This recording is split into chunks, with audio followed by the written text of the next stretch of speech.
Now that I've got my entire system installed, do I have to do any maintenance on it? Yeah, John, it's a very important point. I mean, the way I look at it, if you spend upwards of $10,000 on a fully ducted system, you want to make sure that lasts as long as possible. The same goes if you spend just a couple of $1,000s on a split system. You really want to make sure that that system lasts as long as possible and you get the most amount of efficiency out of your unit. One of the biggest things is your filters. Now, an indoor unit on a split system air conditioner has got a filter located directly underneath the cover. Now that filter is to keep your coils, which are located behind it, nice and clean. These filters should be cleaned roughly every 3 to 6 months, maybe even more often if you live in a dusty environment or you've got a lot of pets and there's a lot of pet air in the atmosphere. If you don't keep them clean, you can imagine it like a fan, and you're restricting the air through that fan basically. The more you restrict that air through that fan, the less it's going to suck the air, so the less it can blow the air out to keep your room or your house, your whole home cool. So you've got to keep it cleaned up. The other thing that can happen is your filters get that clogged up with dirt, that the dust and the pet hair and things like that starts pulling through the filter and covers your coils. And if your coils get covered, the system basically loses all of its efficiency and it almost becomes useless, and it's very hard to clean them.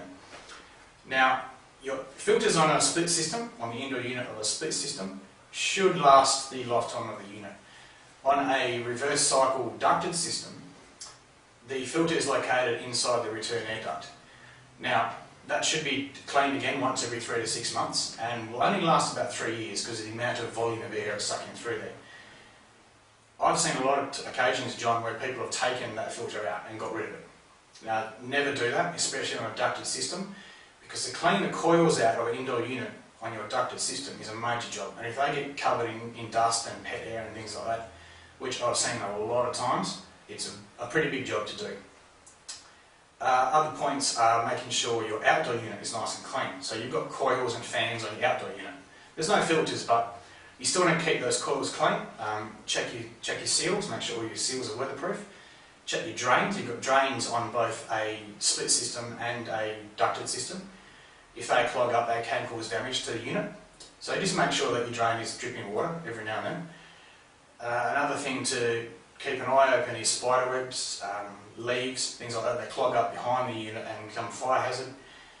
Now, we recommend getting it professionally checked once a year. What we do is we go out and we check everything we've just suggested to you. We jump in the roof. We also check all the duct work to make sure that's still in place, make sure the tape hasn't fallen off and the ducts haven't come off. We also make sure that there's no leaks in your system. We check the gas, we check for oil residue, and we basically go through the whole system and give it a once over. The way I look at it, John, if you're spending that much money, you really want to protect your investment and make sure that that thing uses as little power as possible and keeps you and your family as cool as possible.